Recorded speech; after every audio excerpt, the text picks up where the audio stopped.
Hey everyone, welcome to AMC Movie Talk for movie fans. I'm your host, Ashley Mova, and this is the daily show where we give you all of the latest news from the world of movies, plus a little bit of insight into what it all means. Joining us as always is AMC Movie News Editor-in-Chief, John Campea. Well, greetings and salutations, everybody. Welcome to the show, coming to you live from right here at the Stream.TV studios here in Hollywood, California, and we are so glad you decided to make us part of your day. Also here, writer-director John Schnepp. Hey, what's going on? You only have 2 more days to see Game of Thrones in IMAX. Get to it! And also here, AMC's Mark Ellis. Ladies. And also here, AMC's Miri Jetikin. Gentlemen. You know what's funny? AMC comes to me and says, hey, we want you guys to come do an AMC Movie Talk show at one of the theaters in Atlanta. Come do it in Atlanta. And I'm like, I don't think we're going to get people out to see us in Atlanta. But sure enough, we're doing it, and we're going to be in Atlanta next Tuesday, me, Schnepp, Amy Rose, and Dennis. And so the tickets went available yesterday, and by the time I got home, they were sold out. Wow. So we are, thank you so much, AMC Movie Talk viewers in Atlanta, and we look forward to seeing you there. The upcoming Warner Brothers Rocky spin-off film Creed has been set to open on Thanksgiving weekend on November 25th. Creed follows the grandson of Apollo Creed, played by Fantastic Four actor Michael B. Jordan, and Sylvester Stallone reprising his Rocky Balboa role, acting as the younger Creed's reluctant trainer. The elder Creed, played by Carl Weathers, appeared in the first 4 Rocky films until a fight with Ivan Drago in Rocky IV led to his death in the ring. Creed will open just 1 week after the final Hunger Games film and directly against films like Disney Pixar's The Good Dinosaur and Ridley Scott and Matt Damon's The Martian. John, is Thanksgiving weekend a good release date for Creed? Yes, as a matter of fact, it is. Now, you'd hear that thing, oh my goodness, you're going to open against, or 1 week outside of Hunger Games. Yeah, this isn't going to be the same audience. It's not, I'm sure there's going to be some overlap, but this isn't exactly the same demographic. And also when you're looking at films like The Good Dinosaur and the other things opening Thanksgiving Day weekend, I think this is actually a very nice spot for a movie like Creed. I'm a big fan of the last Rocky film that Stallone did. He really turned that right. Yeah, coming off of Rocky V, which to a lot of people was disappointing. It doesn't exist in Yeah, to a lot of people just does not exist. Tommy Gunn, what? You know, he really turned that whole thing around with the last Rocky. And if he can bring that same type of emotion that was in that one into this new one, as long as Stallone resists the urge that, I got an idea. So Creed's grandson gets hurt and Rocky goes back into the ring to avenge him. No, as long as Stallone can avoid doing that, and you got an actor like Michael B. Jordan, who some still feel might have been slighted a little bit for not getting an Oscar nomination last year for Fruitvale Station, even though it was a stacked year last year. This, to me, sounds all types of great, and I think this is a good date for it. Anyway, Mary, what do you think? Yeah, I agree with you. I think that it's a nice variety of what's coming out that weekend. We've got, a Disney film, and this is it's shaping up to be quite a compelling sports drama, actually, because of who's involved. It's also the Fruitvale Station, I think, writer-director is the director of this movie also, right? Yeah. So, I mean, I was a big fan of Fruitvale, and I think that he did a great job telling a compelling, very human story. So I kind of have good feelings about this movie in general. I think it could do very well. Schnepp? Yeah, I think it's a good time to have this movie come out, as long as they don't have the band Creed do a cover song. So I just can't get Can you take me? Yeah, I can't get that out of my head, even though I know it's Rocky, Creed, and I just instantly... Apollo Creed. That's hard. I know. It's like, it's hard to get the, and then Human Torch needs a bank loan. It's just like the Creed, it's merging, but Thanksgiving I'll be seeing it. So. Creed's going to be fighting a guy named Buster Nickelback, so it's going to be a good matchup. I'd love to agree with you guys. This makes me a little nervous because like John said, I'm a huge Rocky fan, and I would love for this movie to come out like in January, February, where it's got nothing to go against, and we can just celebrate nothing but Rocky for a few weeks. The Hunger Games, and then it's something like a Pixar movie, The Good Dinosaur, and even Ridley Scott's Martian film, those sell themselves already. You look at the poster and you're like, oh yeah, we know what that demographic is. For Creed, we're excited about it because we think it's going to be done right, but a lot of people are going to see that poster and say, oh, Stallone's just trying to do another Rocky again. Like, I don't know that people not in our space are going to be as embracing of this film just off looking at the poster. So I think once they actually go see it, I think it will be a great film. I think that it makes me a little nervous. However, Thanksgiving weekend is known as a time when a lot of movies do well at the box office. It's not like you have one great movie and then a bunch of movies that don't make any money. So I think it can do well. It just makes me a little nervous. Yeah, I was going to say, they haven't released a poster yet. It might not have Sylvester Stallone on it. It might just be Creed. That would be a very bold decision for their marketing department, because obviously you're kind of banking a little bit on the continuity of Rocky, but if they did that, that would be really interesting. Good idea. All right, what's next? Apparently, director Roland Emmerich is so happy with the job that screenwriters James A. Woods and Nicholas Wright have done on the Independence Day 2 script that he and MGM have hired them to write the screenplay for Emmerich's upcoming reboot of Stargate. Emmerich plans on making a trilogy based on his 1994 film, which originally starred Kurt Russell and James Spader. Miri, does this move bode well for Stargate? Yes and no. I mean, I think it's great that Roland Emmerich is out there supporting fresher talent, and he's happy with the work they did on Independence Day 2, so he's bringing them onto this. And I also like the fact that this is kind of in the family. It's his movie that he did in 1994. Dean Devlin, who he co-wrote it with in 1994, is actually producing this one, so it's kind of, there's a continuity that I like, but I also feel like Roland Emmerich's taste is not necessarily all that reliable, given some of the movies he's made. He's made some decent ones, he's made a lot of bad ones, so I'm just kind of like, I don't know. I kind of have to wait and see how this one's going to play out. I like the fact that he's supporting, newer talent, but I also feel like, I don't know, I can't get over 2012. The Patriot was good, but you know what I mean? Like he's done some pretty awful films, and his taste isn't always there. So I don't know if it bodes well. I think we'll have to wait and see. Well, I mean, good or bad, I generally usually have a fun time watching a Roland Emmerich film, even when they're bad. Even 2012. Actually, I was one of the guys who actually really liked that Shakespeare film he did a couple of years ago. I thought that was really good. But all these, like Day After Tomorrow or all these types of films, even when they're bad, I go, well, that was fun at least. I don't know if this bodes well for Stargate. Yeah. What I think it bodes well for Independence Day 2, because at least that means, at least the filmmaker says, I really like the script these guys turned in. Yeah. So I think more than a commentary on Stargate, I think it's more of a commentary on Independence Day 2. So yeah, that's how I see it, Mark. That's a great point. I think that if you're excited about Independence Day 2, then why not let these guys do something else with the outer space world? When you look at his bad films like 2012 or something like that, or The Day After Tomorrow, those are all movies that sound cool on paper, and then you actually go see the movie and it's just a little depressing. Something like Stargate is a great concept for somebody who likes to do a big effects kind of picture. And he did the first one. Absolutely, yeah. And I like the first Stargate. That's a really cool movie. If you haven't checked it out, watch that and then get excited about the next Stargate. Watch Snake and Ultron doing their thing. Exactly. Spader, Kurt Russell. I mean, you can't not see that movie. Yep. Call me Ultron.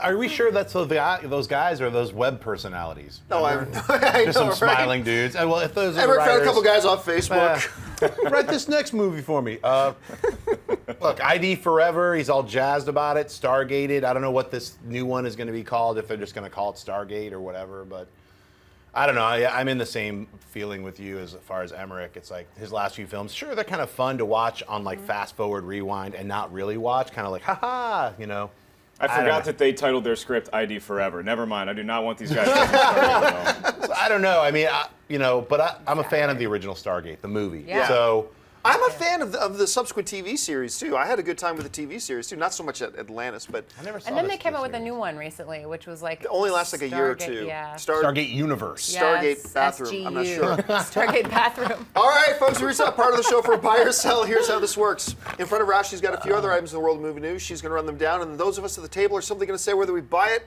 or sell it. So, Ashley, what do we got? A number of new Avengers Age of Ultron promotional images have hit online from Marvel and Fathead, the company that makes large wall decals. Most of the images feature standalone character images with a couple of key pieces focusing on the Hulk/Iron Man Hulk Buster battle. Jeanette, buy or sell these images?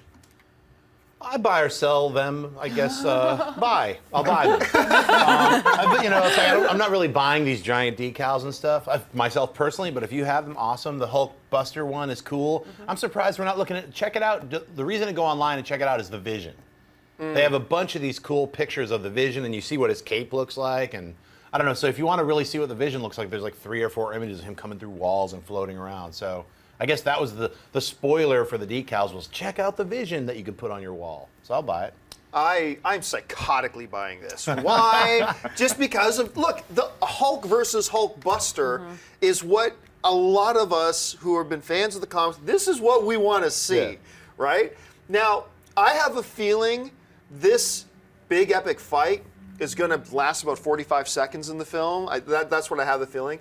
But just seeing that image of the Hulk and the Hulkbuster, fists and fist, all that kind of stuff, and then very creative poster that Marvel and Fathead came up with the Hulk versus the Hulkbuster, the green against the machine, I think is really cool. Yeah. So I see this stuff and it just gets me psyched up for this. So for me, it's a buy, Mary. Yeah, I buy it. I buy the fact that it feels like a comic book. These feel like comic book images, but they're promoting a movie. And I love the fact that Marvel is housing all of this stuff and creating this very cohesive universe that people are inspired by. People who are fans of the comic books can appreciate this. I never read them growing up, and I still appreciate the artistry behind this. I think it's amazing. And the green against the machine is wonderful. I love this poster. I would actually hang that on my wall. I'm going to see how I can find this thing anyway. Mark. Oh yeah, I'm buying this thing. This looks epic. And I love the fact that this was one of the ones that came out because it shows that they know where their bread is buttered. Everybody loved the Hulk from the first Avengers. Oh, yeah. He totally stole the show. Yes, it's going to be a darker film. Ultron looks very menacing. It's a neat villain. This is what a lot of people are lining up to see is Hulk versus the Hulkbuster. Yes, yes,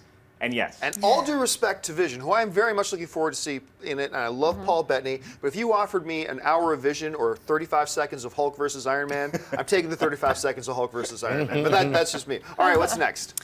The first official poster for the upcoming Magic Mike sequel, Magic Mike XXL, has been released. Picking up the story 3 years after Mike bowed out of the stripper life at the top of his game, Magic Mike XXL finds the remaining kings of Tampa likewise ready to throw in the towel. But they want to do it their way, burning down the house in one last blowout performance in Myrtle Beach, and with legendary headliner Magic Mike sharing the spotlight with them. On the road to their final show with whistle stops in Jacksonville and Savannah to renew old acquaintances and make new friends, Mike and the guys learn some new moves and shake off the past in surprising ways. Magic Mike XXL hits AMC theaters on July 1st. Mark, buy or sell the poster for Magic Mike. I'm going to buy this, and not just as a biography of my past life. This is a great premise. It's almost like you're taking an action film from the 90s and putting it into the stripper world. Like just when he thought he was out and he's retired and he doesn't want to do this anymore. There's one last mission we got to go on, and you're the only guy that can get us into Alcatraz, or in this place, a Jacksonville, Florida male strip club. Sure, I'll buy this. I don't know. I'll hesitantly buy it. Did I just sell you on it? No, I was in the same boat. I'm just the guy's got good abs. I don't want to watch the movie. I'm like, it's all me, man. I'm going to buy it. And here's the thing. I don't know if I would buy this poster if I didn't know that's Channing Tatum in there. Right. And if I didn't know it's Channing Tatum and his personality and type of the comedic stuff I've seen him doing recently, maybe I look at this and I think it's a kind of pretentious whatever thing. That's funny. But knowing that it's Channing Tatum, the way he's posed, coming soon thing is, then it makes me laugh. So I can't get outside of the fact that I know it's Channing Tatum. So on that basis, I'll buy it. Mary? I mean, you're asking the one woman on this panel if she's going to buy this. I buy it. I buy it 110%. I don't.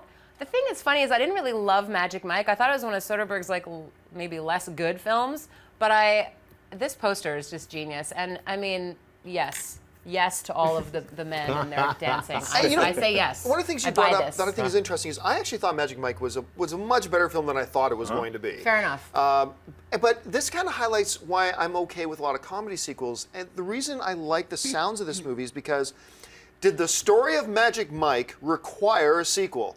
Absolutely not. No. But I like the characters in the film and this whole notion of I just wouldn't mind going back and hanging out with these guys again for a couple more hours. That's kind of the hook for it, and I think the synopsis kind of reflects that. But there has to be Matthew McConaughey wearing the Stars and Stripes top hat. I don't that even has to be in the sequel. I don't think he's in it. So but it's going to be just a cameo with that hat. I think it's going to be like The Expendables without without Van Damme in the third one. We still got a lot of good dudes in here. All right, what's next?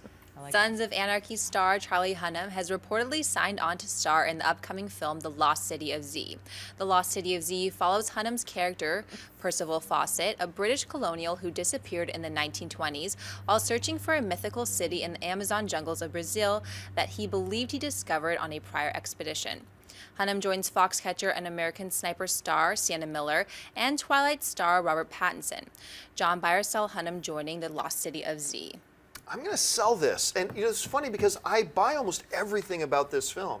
I like the director who they got on. The story sounds interesting. Robert Pattinson has converted a lot of people after his role in Rover. I like Sienna Miller. There's so much to like about this. But as huge of a Sons of Anarchy fan as I am, Charlie Hunnam has not sold me on his acting ability, like at all. Now, take that with an asterisk, okay? Guillermo del Toro seems to believe in him enough to put him not only back in Pacific Rim 2, but he's going to be in that Crimson Peak movie, Yeah. right? One of my favorite directors, Guy Ritchie, has seen fit to cast him in that what is sure to be awful King Arthur movie. But one of my favorite directors sees something in him. Now, this was a role that was supposed to be played by Benedict Cumberbatch, that he was cast a while ago, and then he stepped away, probably because now he's going to be Doctor Strange. I was almost said Dr. Fate. Wrong company. So while there are certain things here that should lean me towards saying, until I see Hunnam give me a really good performance in something, I got to sell it. Mary? I'm with you. I'm going to sell it, and for the same exact reasons. I haven't seen a lot of Sons of Anarchy, but I haven't really seen him show up and wow me in anything he's done. And I just feel like the casting type to take Benedict Cumberbatch out and put Hunnam in, it's like they're like two such opposite types in Hollywood actors. I don't know. So it's a totally different movie with Cumberbatch. So I just can't imagine what the direction is if they're making that choice and then being like, oh, Cumberbatch's out. Well, let's just get Hunnam. Like, it's so random to me. I don't know. I don't see the Benedict Cumberbatch, symbiosis Charlie there. Hunnam, tomato. Yeah, I don't. It doesn't Mark? seem like the same movie. I buy this because it sounds like a prequel to Paddington. Right? He goes into the Amazon, he's going to find a bear that likes marmalade. I'm actually going to buy this because the premise has sold me so much. I love any time we're going in and we're looking for a lost city. You know, I mean, is Congo great? No. But I think that this could be something where the cast surrounding him means that you don't have to rely solely on Charlie Hunnam, which I love Pacific Rim. I didn't love it for him, but I love the fact that he was a complementary player in a bigger picture. And so when you put Bob Pattinson, who actually impressed me in that post-apocalyptic movie. The Rover. Yeah, he was great in that. And then Sienna Miller, who gave a really grounded performance where she didn't have a lot of time on screen, but when she was in American Sniper taking care of that fake baby, she did a fantastic job. So I'll buy this. Schnepp? Yeah, I'm going to buy it too, and it's interesting that you brought up the swap out with Benedict Cumberbatch because I see him probably playing the villain, and he probably did something that the producers were like, he can do that, just like Cumberbatch was Khan in Star Trek Into Darkness. I think it's going to be that kind of role. So for that, I'm going to buy it. All right, folks, well, we've reached that part of the show for Mailbag. Here's how this works. If you've got a topic or a question you'd like us to address on the show, you can email us anytime at amcmovietalk@gmail.com. Now, if you're watching us live, we're also going to save a couple minutes at the end of the show to take some of your live Twitter questions. So you can start tweeting in to @AMC Movie News, and Ashley will pick a couple questions out. But for now, let's see what's in the mailbag. Ashley, what do we got? Danielle Peckett writes, hi everyone at AMC. Do you think if the next couple of DC films do not do very well, do you think Warner Brothers could potentially cancel the slate of films that they are planning to release? Absolutely. Absolutely. Like, I had this discussion actually a while ago, and it says, even if, a Batman versus Superman, Dawn of Justice bombs, and then even if Suicide Squad bombs, they've already announced that they're doing it, so you know that they're coming. That doesn't mean anything. Plans change. Mike Tyson used to say, everybody's got a game plan until you get punched in the mouth.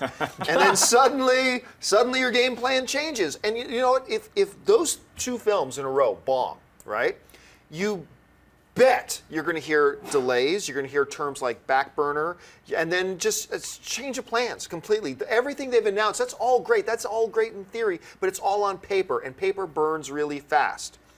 That being said, there is not a snowball's chance in hell that Batman vs. Superman is going to bomb. There's really no chance that Suicide Squad is going to bomb. It may not be very good, but I think a lot of people are going to be interested. It's not going to be a billion-dollar film, not at all, but it doesn't need to be. So with that being said, sure, in theory, if they bombed, they will change their plans. But there's no way these films are going to bomb. Mark, how do you see it? I see it the exact same way. I think that, yes, they could cancel some upcoming films, but it's not going to happen immediately because the question was the next couple of films, and you're right. The next couple of films are not going to bomb. Batman v Superman is going to crush. Suicide Squad, I think, is going to do very well because you look at what DC did. They protected themselves a lot in their films going forward because they have such a famous cast in Suicide Squad. They didn't get a bunch of unknowns. They got people you've heard of that look good on movie posters for the average person to say, oh, all these people in one movie, I got to see that. So it could happen down the road with these next couple movies. There's not a snowball's chance in hell. Snap.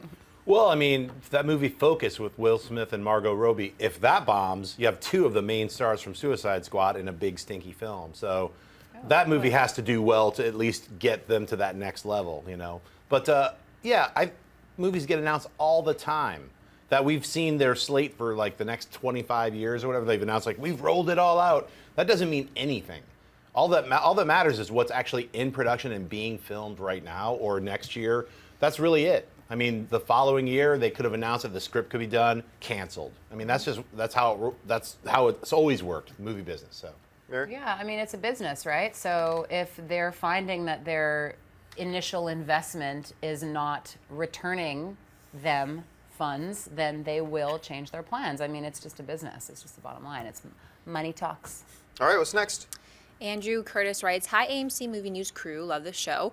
Question, now that the author Harper Lee has announced a sequel to the 1960s published book To Kill a Mockingbird, do you feel that a studio will pick up the property to reboot the 1962 film and make the sequel, just solely make the sequel, or should they just leave the property alone? I'm all for a Mockingbird remake. I really, really am. And I'm all for films like that constantly, not just being remade, but even new films of that ilk being told. I mean, it wasn't that long ago that I think AFI put out their list of their top 100 heroes in movies. And I think Atticus Finch was the number one, for good reason. I think a lot of us in this era, even my generation, we do not appreciate how rough things were. I think we are very quick to forget just how bad of a society we were when it comes to several key issues. And that's why I think movies like this, why I think movies like Milk, why I think movies like that constantly remind us of where we've come from are important. Look, there's that old saying, but it's completely true. The people who don't remember the history are doomed to repeat history. And that's why I do like the fact that movies like this get made. And I think for a movie like Mockingbird, well, it doesn't need to be remade. It's totally awesome on its own. Yes, but people aren't going to watch it today that haven't seen it for the most part. So I would be all for a good retelling of it, just because I think from a point of cultural importance, I think it's important that they do films like this, and they can be successful at the same time. Anyway, Mary, what do you think? I agree with you. I think this is an interesting question. There's a lot of questions in this one question, but I agree. I think that you're right about the timeliness of this and the perpetual relevance of this kind of movie. And I also think that, you know, she's writing a novel now. She's, you know, Harper Lee is writing a follow-up. She wrote To Kill a Mockingbird how many years ago? So it's never too late. There's no statute of limitations on storytelling. So I think it's kind of like they would probably redo a To Kill a Mockingbird before they did the follow-up movie, I would imagine, just to create like a kind of, I don't know, cohesion, for lack of a better word. But I think they could do a very good job, and I think the first one is wonderful. But I agree with you. Unfortunately, not a lot of people are maybe going to see it. I urge all of you to watch it if you haven't. Oh, yeah. It's probably Gregory Peck's finest performance and an amazing film. So I agree with you. Yes. You guys? I would say let's read Revenge of the Mockingbird before we decide to greenlight the sequel to whatever it is. I think that you can make a To Kill a Mockingbird film without worrying about what the next book is or if that sequel that she writes is even any good. I mean, I think it's source material that, like you guys said, deserves to be told again. You have to tread lightly because not only do you have to honor the legacy of the book, but also of the film. So casting is going to be crucial, okay? You can't cast Taylor Lautner as Atticus Finch. Why not? You do the casting right, he's already booked in Stargate bathroom. As soon as if you get the right guy playing him, then I think you're going to be okay. Yeah, I agree with everything they said. All right. Well, folks, I said we would save a couple minutes to get to some of your Twitter questions, and we're going to do that right now. So, Ashley, what have you picked out? Anna Salmaso writes, if you guys could create a new category for the Oscars, what would it be and why? Ooh. Oh, you know, that's a funny question because certainly two often come up to me a lot. One is stunt performances is one that's often brought up to me. One is motion capture, if that's going to have to become a category at some point. And then some people have suggested going the way of the Golden Globes and creating stupid categories like best comedy or musical. What comedies and musicals have in common, I have no idea. Right. But say creating different categories for genres, like best comedy, best action film, best sci-fi, stuff like that. I'm not for that. I'm also not for best motion capture performance yet. I don't want to have a category for best motion capture until there's one movie a week coming out with a significant motion capture performance in it. And we're not there yet. But at some point, if it becomes like that, we're going to have to. So right now, what category do I want to see? I don't think I'd want to see the addition of any new categories right now myself. I've got one. What's casting director. Ooh, that's a It's good like Casting. the whole reason Casting. you have the Oscars and why you're nominating actors in the Yep, first that's a great place is one. because somebody got them the role. And that's something that's not been honored since we've started this whole thing. I think it's high time to actually give the people who actually cast the movies an Oscar. Here's a question. Does that then become, and I'm playing devil's advocate here because this isn't a rhetorical question, does that then just become almost a throwaway category in the sense of how can Johnny Depp win Best Actor in, Norbit 2 and not give the award for Best Casting then to if he won Best Actor, that means automatically should go to the Best, Because I think casting director, if they chose that category, it would be like a best picture. It would be like the casting of this like Birdman would be a perfect Or like example. Grand of More of an Budapest. ensemble Yes. thing than an Ensemble individual cast. world. Yeah. That's a You great wove point, an entire yeah. incredible Grand world Budapest. together with all the people, the character actors that you plucked out, the leads, everything. That's what a movie. That's how you make a movie. I wouldn't hate a best comedy category either. It's stupid to lump them with musicals, though. It's like, oh, those are two light and airy things that you like to watch. I think a comedy category would be fantastic. Right. But we just had a question on AMC, 2 days ago, when somebody wrote in, hey, should we get rid of half of these awards because we're so sick Right. of how long the show goes? So let's not make the show any longer. Let's keep it the way it is. I would put it in the second night. All right, what's next? Evan writes, what's your favorite villain performance in a movie? Villain performance. That's an interesting one because that's a little bit different from just who's your favorite villain. Favorite villain obviously is Darth Vader. Who do you say? Hans Gruber. I was going to say Alan Rickman come is on. Hans Gruber. Hans Gruber is like top to bottom. He's a great villain, and it's a great villain performance. So that's my favorite. Chiwetel Ejiofor in Serenity. I know I go back to that one all the time. he's great. Seriously, his villain in that is chilling. It's so good. Can you guys think of any? I others? have a Mount Rushmore of movie villains I'd like to share with everyone. If you get 4, this is what the monument's going to look like, and it's going to be really cool. You got the Wicked Witch of the West over here. Right. You got the shark from Jaws. You got Yeah. Darth Vader, and then you got Chet from Weird Science. Nice. They're all up there I together. carve a 5th one on top of your mountain, Heath Ledger as the Joker. What about That's one of the great performances. Hannibal yeah. Lecter, Anthony Hopkins? Anthony Hopkins performances. He gets a little mini head on the. You guys are ruining my statue. We destroyed his Mount Rushmore. All right, what's next? Jai Patel writes, Schwarzenegger or Stallone? Who's had the greater career as an action star or overall? Ew. Okay, the important part of that question is action star. If you're going to limit it to just that, I will go with Arnold Schwarzenegger. If you're going to open it up a little bit more and just say overall, I'll go Yeah. Stallone. But just action, I'll go with Schwarzenegger. You guys? Overall career is definitely Stallone. The greatest action star of all time is still Arnold Schwarzenegger. Nobody was ever bigger in his prime than Arnold Schwarzenegger was, so he wins. Literally or figuratively. And he's Yes. coming back in Genesis or whatever it's called. Genesis. And it's funny because Stallone is the prototype for what The Rock is, right? Yeah. Schwarzenegger was the greatest action star, not just because he was a huge hulking Mr. Olympia type of guy, not just because he could physically carry out all the stuff and make it fun, but he's also had the charisma. And that's what The Rock is really just Arnold Schwarzenegger 2.0. Just as a better actor.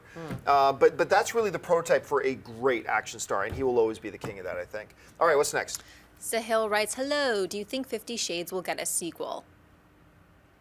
Which one? 50 Shades. 50 Shades of Grey. This is a no-brainer. That film has already sold more advance tickets than any R-rated film in history. The film's not going to be a billion-dollar film, but it's going to make money hand over fist. It's an automatic. There's going to be a sequel. Absolutely. That thing is going to be like the Saw of Valentine's Day.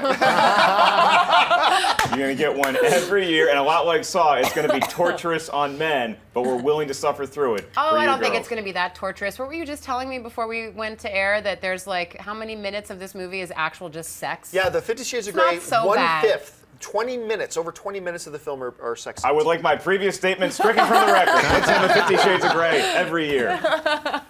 All right, let's take one last one for the day. Henry Mertens writes, have there been instances where you hated the trailer but loved the movie? Oh, tons. Oh my God. Yeah. Tons. Every, at least once a month. The one that comes to mind, and we talked about, is when 22 Jump Street, the trailer came out. We were all like, oh God, maybe this isn't going to be that good. And then the movie was so great. So Yeah. it happens all the time. Or One the of the- Amazing Spider-Man 2. The trailers were great. Then you Well, see that's the the film. reverse, though. That's the Yeah. reverse. I mean, for When a trailers trailer that were sucks, awful, and then you love Oh, the I movie. see. that I really, I mean, one of the biggest ones that has happened the last couple of years was Dread. I mean, Oh, yeah. those trailers were just terrible. All you need is kill. Everything Yeah, is oh, love. Die, yes, repeat. they- What was it called? Edge World of is Tomorrow. Tomorrow, Live, Die, Edge of Repeat. Tomorrow. Horrible title. Horrible trailers. Yeah. Great Amazing movie. They didn't film. sell that enough that it wasn't like Oblivion. And sometimes comedies too, which I actually like when they do, they don't give away a lot of the jokes in the Right. trailers. So I remember seeing the ads for the first Ace Ventura film when I was a kid, being like, oh, the guy from In Living Color, this doesn't look funny at all. You get in Oh the my theater, God. it's a very different Yeah. situation. So when comedies don't give away all the jokes, sometimes that means they're going to be the funniest movies. I'm looking for Ray Finkel.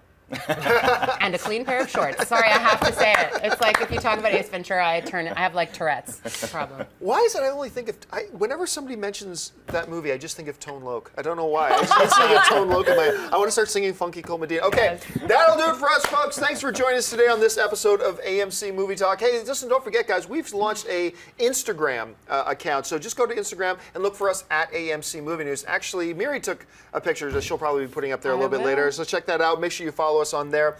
Also, don't forget, lots of great films playing in AMC theaters right now. Head on over to www.amctheaters.com for your theater, showtime, and of course, your movie ticket information. If you want an audio-only version of this episode, look in the description of this video, and you'll find a link to the podcast feed. And don't forget to click the thumbs up button and subscribe to our YouTube channel. I want to thank, first of all, the people sitting at the table with me. First off, to my left, Mr. Mark Ellis in your Christian Grey suit. Mark, where can people find you online? You can find me at Men's Warehouse and 5150 Ellis on Twitter and Instagram. My website for my live tour dates is markellislive.com. This weekend, Side Splitters in Tampa. I will not be dressed this nice. Sitting right over here, Miss Miri Jenikin. Miri, where can people find you? You can find me on Twitter and Instagram at Miri the Jedi. Mr. John Schnepp. Schnepp, where can people find you online? You can find me at Twitter and Instagram at John Schnepp and TOSLWH. And in Atlanta on Monday and Tuesday, come to the Phipps Theater. I know it's all sold out, but you can hang out with us later. You scrimpy, weird Atlanta people. And our lovely host today, Miss Ashley Mova. Ashley, where can people find you? Twitter, Instagram at Ashley Mova. Happy Wednesday, guys. And coming in to shoot right after us is our independent show, AMC Independent or AMC Indie Spotlight, hosted, of course, by our very own Amy Rose Eisenbach and Alicia Malone. Make sure you check that out and go and subscribe to we have a separate YouTube channel for it as well, just at AMC Independent. Make sure you go check that out as well. Anyway, you can find me online at the various social media networks, just at John Campia. So thanks for joining us, guys. My name is John Campia for AMC Movie News, and until next time, bye-bye. Hey everyone, if you liked this video, click that thumbs up button and make sure to subscribe to our AMC Movie News YouTube channel. It's free and helps you stay up to date with all the latest movie news, as well as our daily AMC Movie Talk show. Also, make sure that you follow us on Facebook and Twitter to stay up to date with all of our special promotions, contests, and prize giveaways.